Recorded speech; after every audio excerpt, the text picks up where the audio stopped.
So, I'm a 33-year-old guy, and for the last 12 years, I've had zero contact with my dad's side of the family.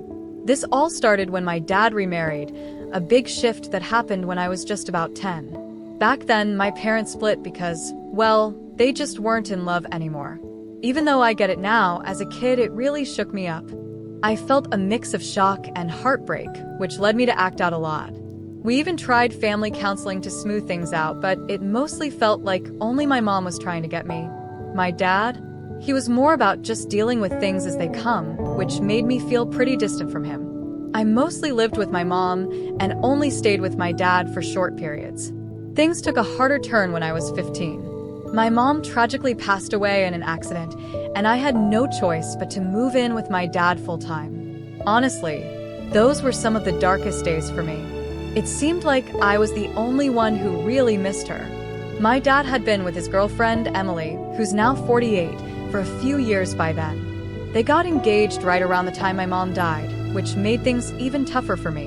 It felt like my dad was moving on too fast, focusing on his new life with Emily, and not showing any real sadness about losing mom. That left me feeling pretty alone during my teenage years. Living with Emily was no picnic either. She jumped right into trying to be the new mom in the house, setting rules, and expecting me to fall in line. But how could someone just step in and act like they could replace my mom so quickly? It just didn't sit right with me. To make things even more complicated, Emily had a son, Mike, who's now 31. She was always trying to give him the upper hand, whether it was a better position on the football team or a bigger role in the school play. Sure, Mike wasn't totally cool with how his mom favored him. He'd even call her out on it. But he still enjoyed the perks of her efforts. My teen years were a mess of emotions, dealing with the loss of my mom, a dad who wouldn't stand up for me against Emily, and a stepbrother who was nice but kind of awkward around me. I decided early on that I just needed to keep my head down, get through college, and then I could start my own life on my terms. I ended up going to USC, which was great because it was still in my home state, and to save money, I stayed at home. Both my dad and Emily were cool with it, as long as I pitched in a bit for rent and groceries. It wasn't like I was freeloading, I was doing my part to help out while focusing on my studies. However, back then, I was completely blindsided by my dad, sitting me down one day and saying, "Son, we had agreed that you would stay with us during your college years, but something has come up. Emily, and I feel like you're distracting Mike with your activities and friends that you bring over, and because of that, we need to come to a new agreement." When I heard this from him, I got really confused, not knowing the context. I thought he might have been referring to my friends that came over to play games on my WI every now and then. Or perhaps I was being too loud that night with music. I had no idea, and I asked him, "What do you mean, Dad?" My friends being a bad influence on Mike, I swear we haven't taught him anything wrong. And most of the time we stay out of each other's way, right? He replied, "Yeah, but that's not what I'm talking about, Opie. I think that you and I both know that Mike has strong feelings for Evelyn. What we were thinking is maybe you could break up with her to keep peace in the family. I mean, we don't think that a girl should mean more than your brother's well-being, right?" I laughed out loud when I heard this. It was by far the dumbest thing I had ever heard in my life. Still chuckling, I went, "Sure, Dad. Why don't I break up an amazing relationship? Because your kid doesn't know how to take no for an answer. I've already told him tons of times that he makes Evelyn uncomfortable, and I barely bring her over anymore. What is the problem anyways?" I knew he was beating around the bush, but I was starting to realize that Mike had gone all gung-ho with a "if I can't have a nobody can" attitude.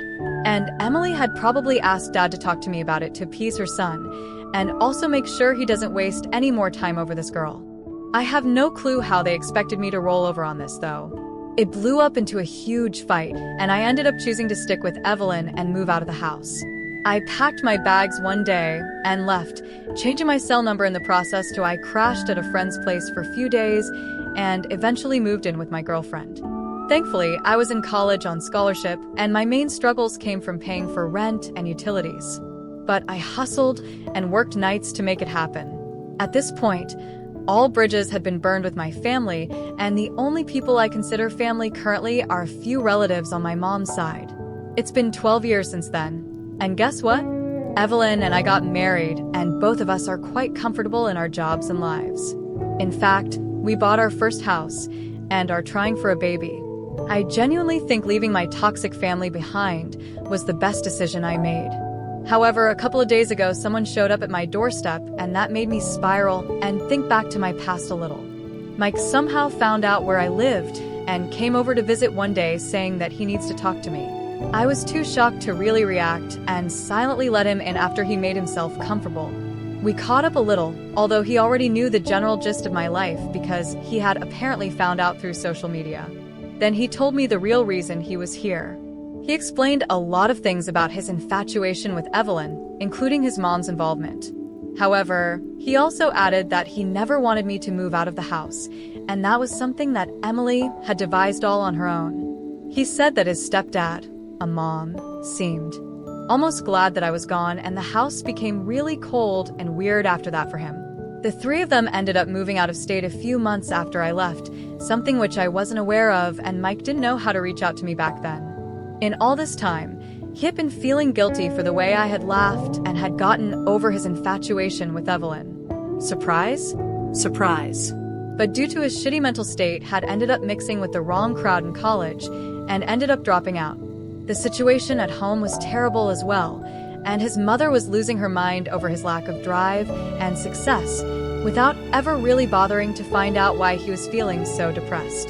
This eventually drove him to leave the house after 10 years back, and he's been wandering the states, working random odd jobs and hitchhiking. He came to me to ask if I wouldn't help him out by settling in this town, perhaps by helping him get a foot in the door at the place I work at. For someone with no degree and no qualifications, this would be tough, and I made that clear. But Mike said that I owe him this for abandoning him without toxic family. He claims that even though we were distant, we were still brothers. He left about an hour back. As I'm writing this post and I'm torn, I don't think I owe him any obligation. But it's terrible to see him like this. I spoke to Evelyn about it, and she would prefer staying. No contact with all members of my family, including Mike, but feels like we should help him out in some way. At least. Would I be the a-hole if I don't continue interacting with my stepbrother? Update 1. So after reading through all of your comments and thinking about this whole situation with Mike, I've kind of made up my mind on what to do next. I think the best plan right now is to help Mike get started on his own a bit. I'm going to give him some cash to cover a cheap apartment for a few months. That way he has a place to stay and some time to figure things out without stressing about where he's going to sleep each night. Plus, it's kind of like pushing him a little to stand on his own feet, because I'm also going to tell him he needs to start looking for a job on his own. It's time for him to take some responsibility, you know? I'm not really sure if Mike and I will ever have that close, brotherly bond. I mean, things have been pretty complicated between us, and maybe they always will be. But you guys made some really good points in your comments. I don't actually owe him anything when it comes to sorting out his own feelings and the stuff he's going through. It might sound a bit tough, but it's the truth. I did what I had to do for my own peace of mind and my own life. Giving him some help now is just me trying to be fair and give him a chance to get on his feet. So yeah, that's the plan. Help him out a little, but also make it clear that he's got to start pulling his own weight. Hopefully this helps him get started on a new chapter, and who knows? Maybe things between us will get better over time. But for now, I'm just focusing on doing the right thing without getting too caught up in all the emotional drama. Thanks for all your advice. It really helped me see things clearer.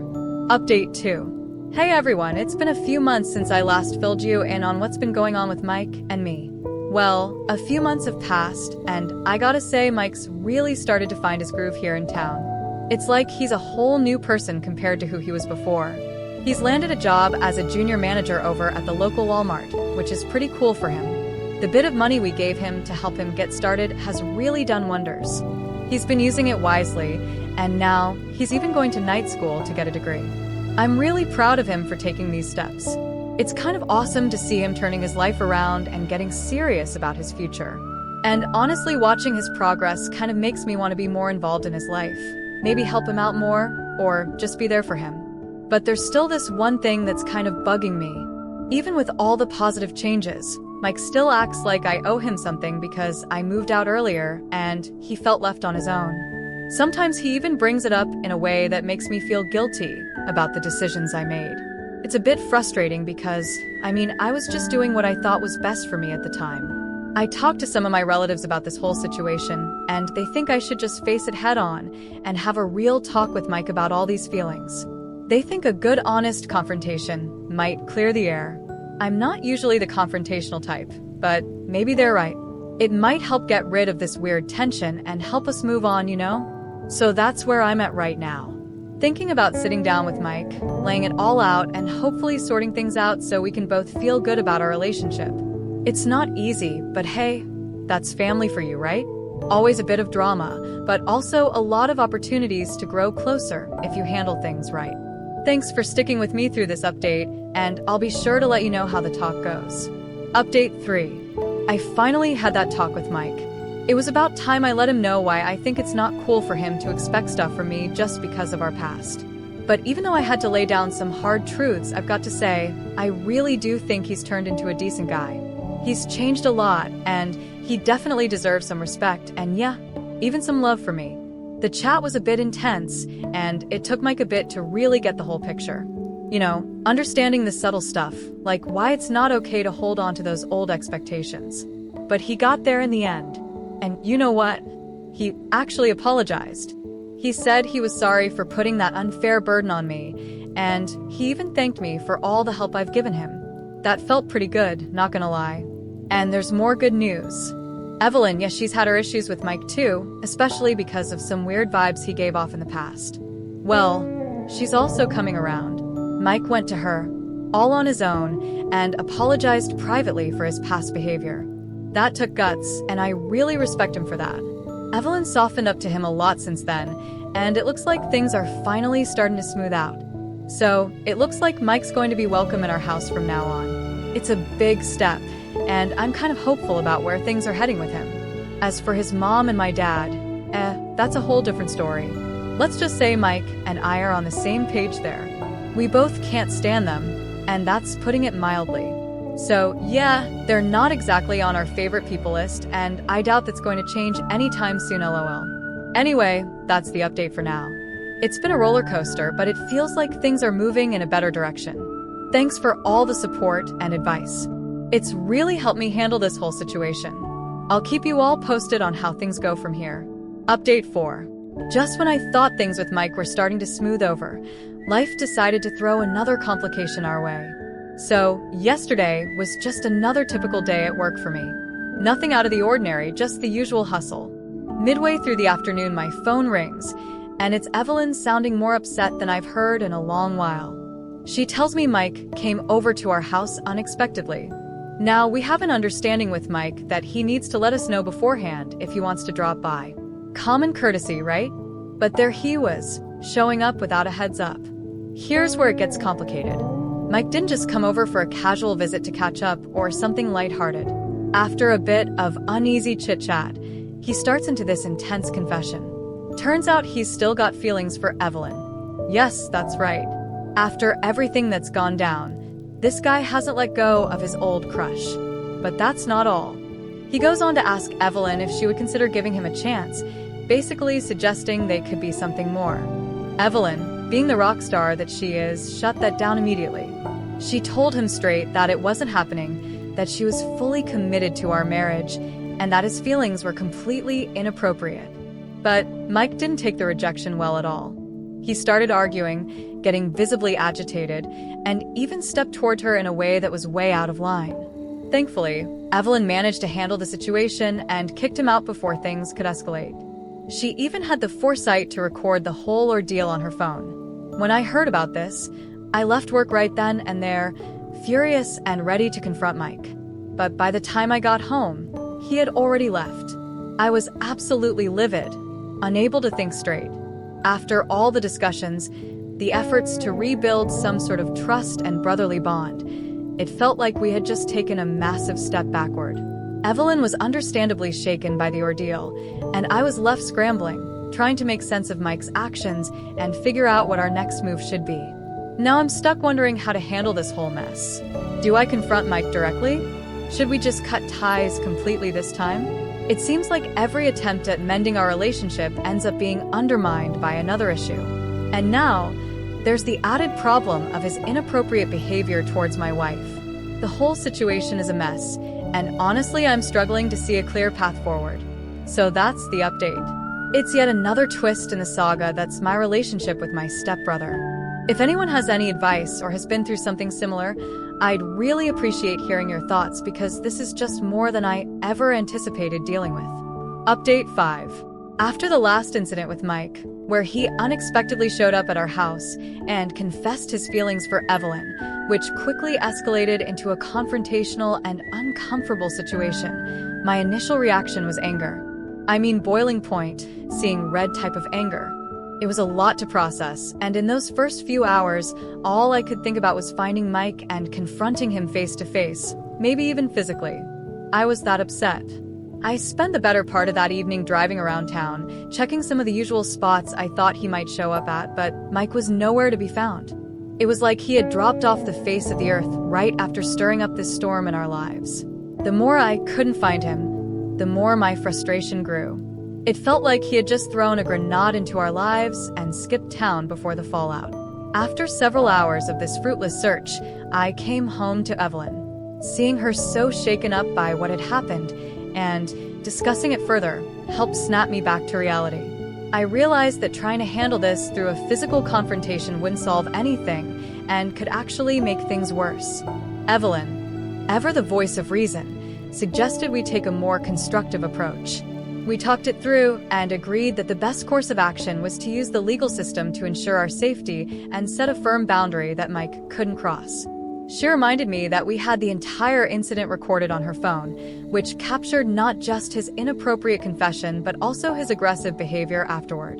The next morning, with a clearer head and a heavy heart, I went to the police station to file a report. It was a tough decision, fraught with mixed emotions. On one hand, Mike was, at one point, someone I considered family, albeit a complicated and strained relationship. On the other hand, his actions had crossed a line that couldn't be ignored. I handed over Evelyn's recording to the police, and they watched it intently, taking notes. The officers were quite supportive. They understood the severity of the situation and began the process to look into it right away.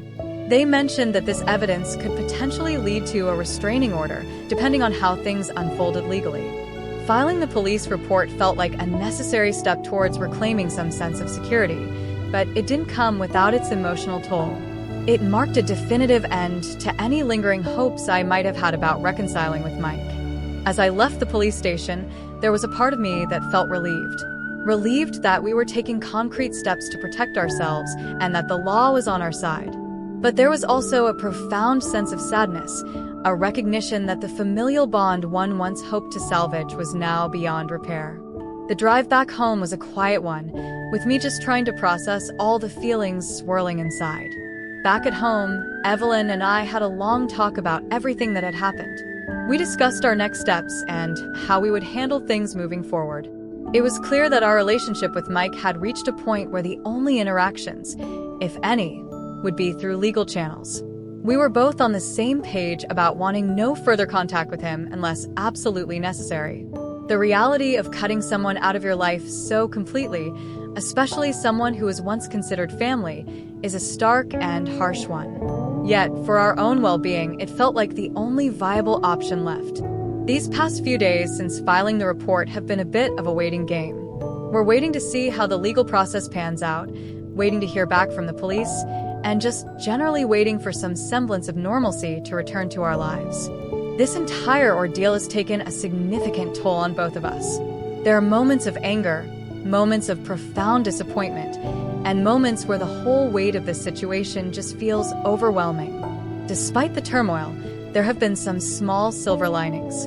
Evelyn and I have found a renewed strength in our relationship through dealing with this together.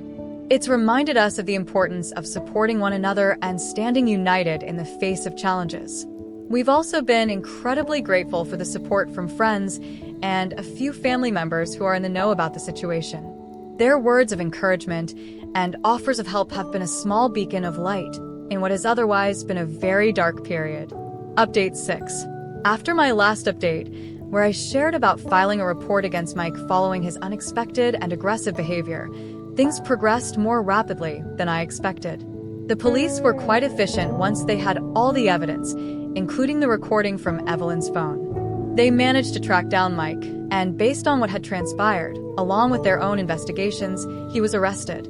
This wasn't an outcome I had ever hoped for, but his actions left us with no other choice, and part of me felt relieved that there was a measure of safety in knowing he couldn't just show up at our doorstep again. But barely had I started to process this, when another unexpected twist came our way. My phone rang one evening, and the display showed a name I hadn't seen in over a decade: my dad. The sight of his name stirred up a whirlpool of emotions, from old anger to a flicker of hopeful curiosity, wondering why, after all these years, he decided to call. I answered the call, a decision driven partly by those flickering hopes that maybe, just maybe, this could be a step towards some reconciliation or understanding. But those hopes were quickly dashed the moment I heard the tone of his and Emily's voices. There was no warmth or regret for the years of silence, no gentle easing into conversation. Instead, they dove straight into the issue at hand, as if the past 12 years of distance and silence had evaporated into thin air. They immediately launched into a tirade about how ridiculous it was for me to press charges against Mike, demanding that I drop them. Their words were forceful, insistent, as if they had any right to dictate my actions after everything that had happened. And as if that wasn't enough, they threw in an accusation against Evelyn, claiming she had somehow set Mike up, that she had manipulated the situation to make him look worse than he was. The accusation was not only baseless, but also deeply insulting. The shock of their audacity made my blood boil, but more than that, it brought back all the reasons why I had distanced myself from them in the first place. Here they were, after a 12-year hiatus, still trying to control and manipulate, still expecting me to bend to their will without question. It was as though they expected me to just fall back in line, like the old days when I didn't know any better than to follow their lead. I managed to keep my voice steady, though inside, I was a tumult of anger and disappointment. "So now you want to talk," I said, my words laced with disbelief and a cold anger. I didn't wait for their response. I told them never to contact me again, and ended the call before they could say another word. Hanging up on them felt like closing a door, a heavy, ironclad door, on a part of my life that had long caused me more pain than peace. It was a definitive move, one that said no more to manipulation, to emotional blackmail, and to relationships that brought more hurt than healing. Evelyn was right beside me, her presence a steady comfort. We talked it through, and she agreed wholeheartedly that we didn't need that kind of negativity in our lives, that our well-being and our peace were too important to compromise. The aftermath of that call left me with a lot to think about. I spent long hours into the night reflecting on what family means, on the bonds we choose to keep and those we choose to sever. It's clear to me now more than ever that family isn't just about blood relations. It's about who stands by you, who supports you, and who respects your choices. It's about the people who are there for you in your darkest hours, who lend strength when you're weak, and who celebrate with you in your happiest moments. In the days since as we wait to see how the legal proceedings against Mike unfold, I found a certain clarity. It's a clarity that comes from making tough decisions that prioritize our safety and mental health. It's not been easy, and there are moments when the weight of everything feels overwhelming. But there's also a sense of rightness in knowing we are taking steps to protect ourselves and to build a life surrounded by people who genuinely care. The support from friends and the few family members who have stood by us has been invaluable. Their words of encouragement and their presence, whether physical or through messages and calls, have helped buoy my spirits. It's reminded me that while we may have had to close the door on certain relationships, we've also opened the door to others, to people who have shown us what true family looks like. Update 7. Hey, everyone. I've got quite the mix of updates to share with you today, and I'm starting with some really wonderful news amidst all the challenges we've been facing. Evelyn and I are expecting a baby. Finding out we're going to be parents has brought a bright new dimension of joy and anticipation into our lives that's hard to fully put into words. It's a profound moment for both of us, filled with hopes and dreams about the future we're going to provide for our child. This joyous news comes as a beacon of light, especially considering the tumultuous period we've been going through. It's like a promise of renewal and positivity when we've been surrounded by so much negativity. Planning for the arrival of our baby has given us a beautiful focus. A project filled with love and excitement, from discussing potential names to imagining what our little one will look like and planning the nursery. On the other end of the spectrum, we're still dealing with the ongoing legal situation involving Mike. The process has been slow and often draining. We recently met with our lawyer, who provided an update on what to expect going forward. Based on the evidence and charges, Mike could be facing between 5 to 7 years in prison. It's a heavy reality, one that carries a mix of emotions for us. Despite everything that has happened, there's no joy in seeing someone I once considered family facing such a harsh reality. It brings with it a somber reflection on how things escalated to this point and the series of choices that led us here. Throughout this legal maze, our focus has been on maintaining our integrity and ensuring our safety. We've been attending hearings and staying in close contact with our legal team to stay informed of every development. The gravity of the legal proceedings is a stark contrast to the lightness and joy we feel when focusing on our expected child. This duality of experiences has been a strange journey, preparing for a new life while simultaneously dealing with aspects of my past that I wish could have turned out differently. Evelyn has been incredible through it all. Her strength and resilience have buoyed me on the harder days, and her excitement about our baby is infectious. We've been spending a lot of time talking about how we want to raise our child. Values like kindness, understanding, and strength are at the forefront of these discussions. We want to create a nurturing environment, one that is vastly different from the tumult and strife that have characterized some of my familial relationships. As we prepare for our new arrival, we've also been consciously deciding to keep our distance from toxic relationships. The clarity that comes with expecting a child has reinforced our resolve to protect our family's peace. We've been rearranging our home, setting up a nursery, and reading all sorts of parenting books, each activity strengthening the bond between us and reinforcing the excitement for our family's future. Reflecting on family dynamics, I've come to appreciate even more the support from friends and the few family members who've been there for us. Their support has been a consistent reminder that family isn't just about blood relations. It's about who you choose to have in your life, who supports you, and who shares in your values. This network of chosen family has been instrumental in keeping us grounded and focused on what truly matters.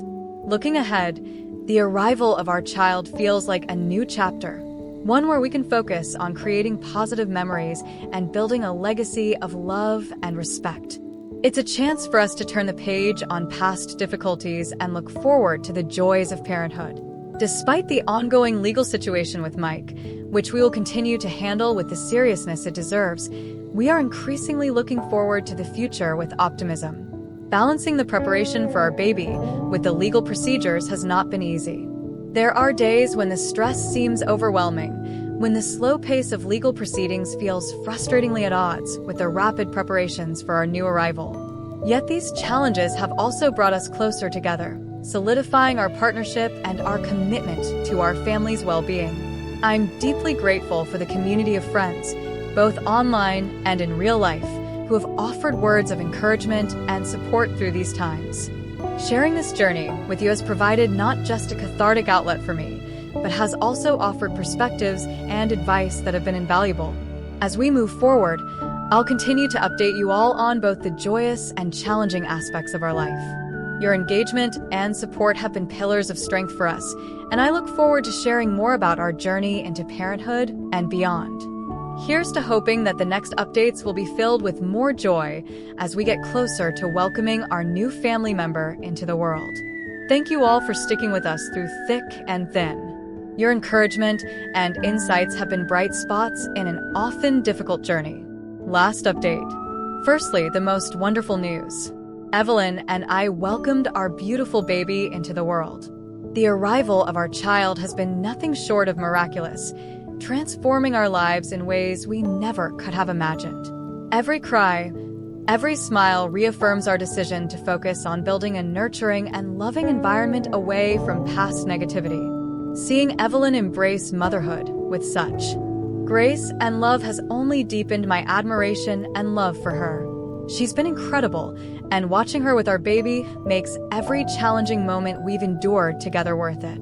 In parallel to the joy of new parenthood, the conclusion of Mike's trial has also been a significant part of our recent lives. After what felt like an eternity of hearings and waiting, the court handed down a sentence of 6 years. It's a substantial period that reflects the severity of his actions. On the day of the sentencing, I managed to have a brief conversation with Mike. I expressed my hope that he uses this time to genuinely reflect and perhaps find a new direction for his life.